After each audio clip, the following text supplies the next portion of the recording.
Hi, this is Chris Carter, sitting at my desk, trying to figure out how I'm going to condense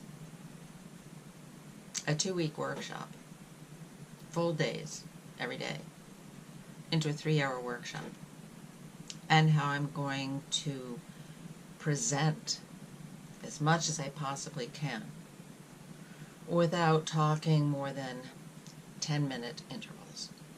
I will be teaching 12 teachers, art teachers, down in Cambridge, Maryland, on Tuesday, on Election Day. I voted early. I voted last week so that I could go down and spend the afternoon with these 12 teachers.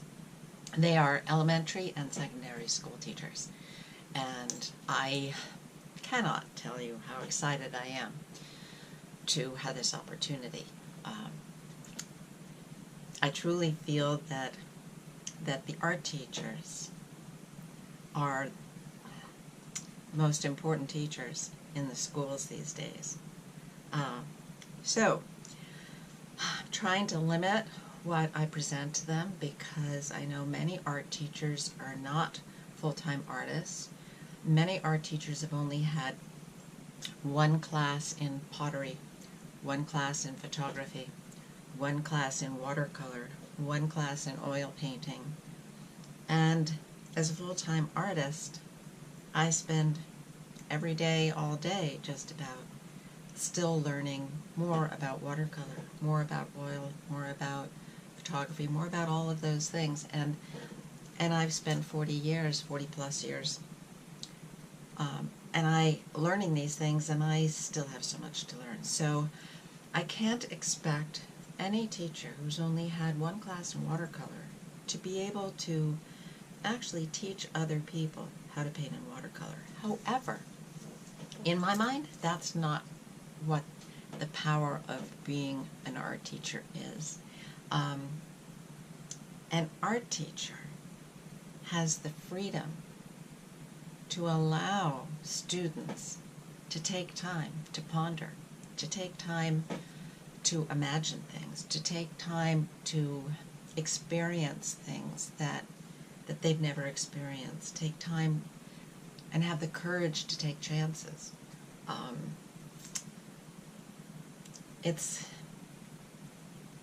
It's not like 2 + 2 = 4.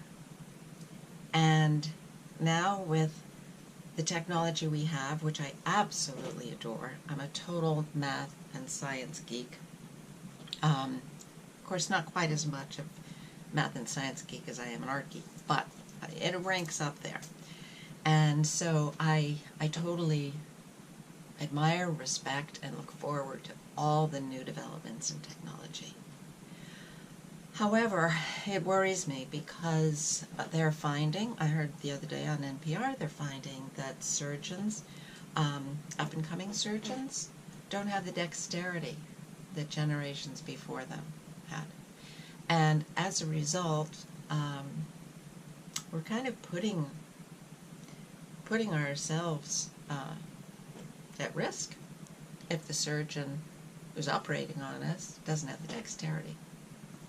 So art teachers can teach dexterity, and they also can teach many of the fundamental elements of art to students of any age, of any level of intelligence,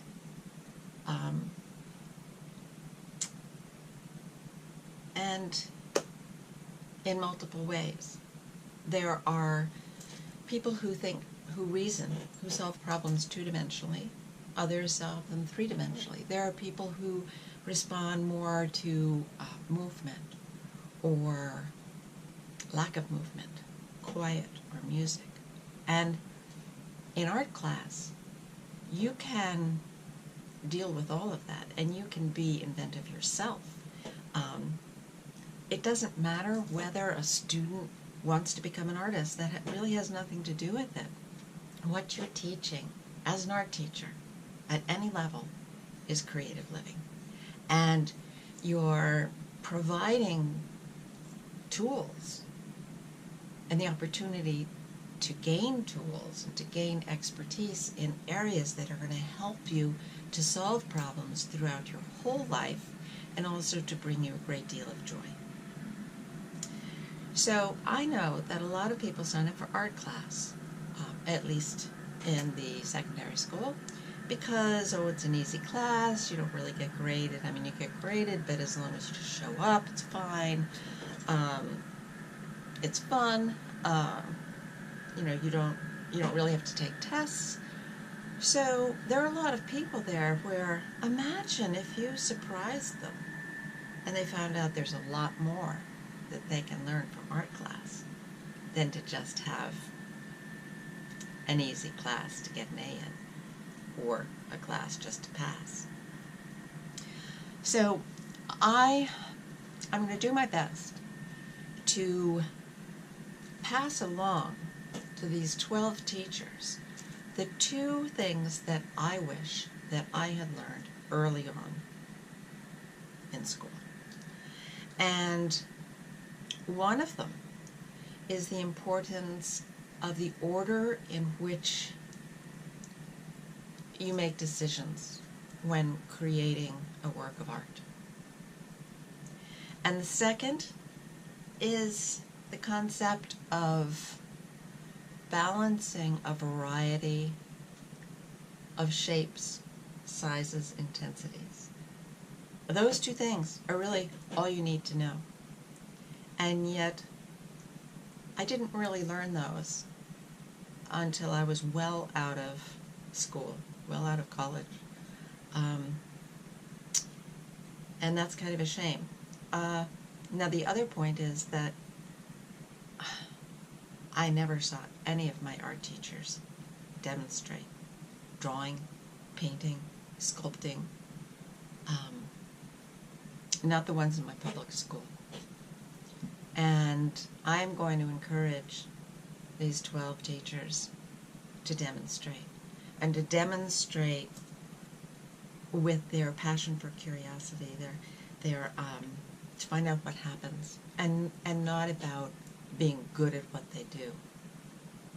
I hope that the teachers that I meet on Tuesday will be willing to take that chance to maybe make something kind of ugly in front of their students, but to present it with the joy of creating, because that's what inspires. That's what inspires people to move forward in any field, whether it be playing piano or dancing or art or playing an instrument, science, math, geography. When you have a teacher who's really excited about their topic, you get excited too, and you want to know more. And you want a little bit of that. Like, why is that person enjoying this so much? Maybe there's something to it. Maybe this art teacher of mine isn't teaching art just because they couldn't make it as an artist. I remember that was said a lot, at least behind the back of the teachers when I was in school. Oh, that what's the point in learning art? The only thing you can do is teach. And what's that about? Bad attitude. Terrible, terrible idea. But I kind of wondered when I watched my art teachers, and they didn't seem to have too much joy in what they were doing.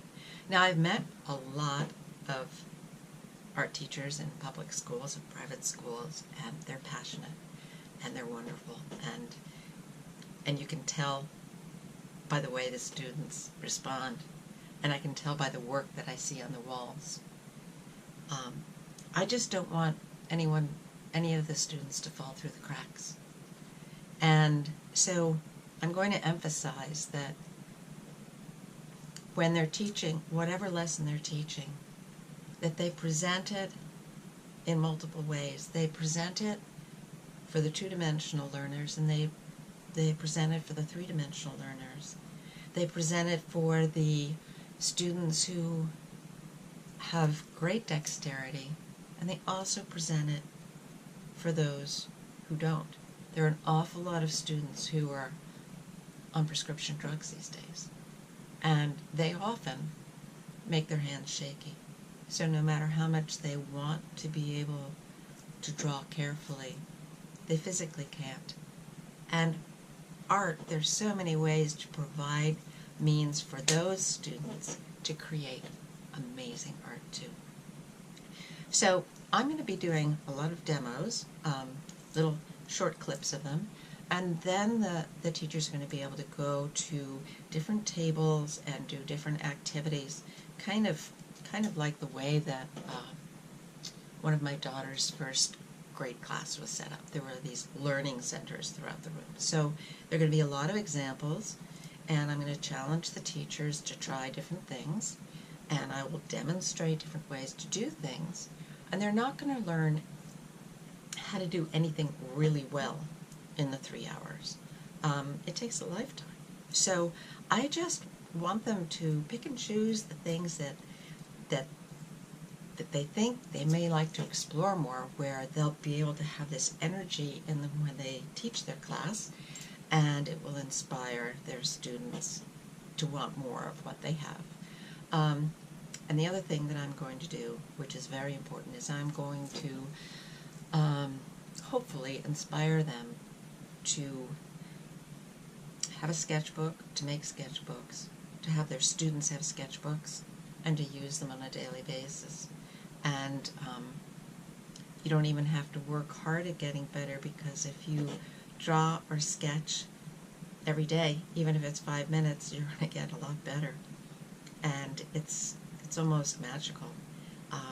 If you just look with your eyes and you ask the right questions of what you're seeing, your hand will respond.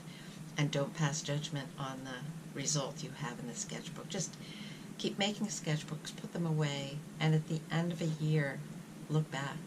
Look back at your first sketchbook, and treat yourself to the joy of the improvement in so many aspects. You've learned what to look for, you've learned what works, you've learned what hasn't worked. And this applies to everything, whether it's dance, again, music, drama, sculpting, architecture, painting, drawing. It doesn't matter. It doesn't matter what the medium is. It could be fiber arts. It's all the same thing.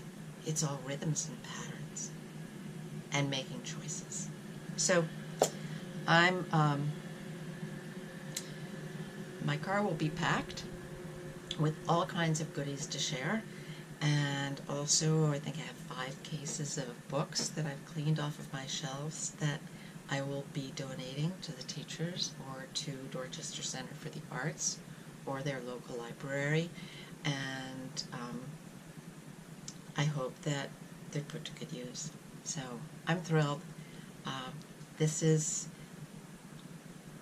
an opportunity that I've really wanted to experience for many years, and I hope that I will have more opportunities to share the importance of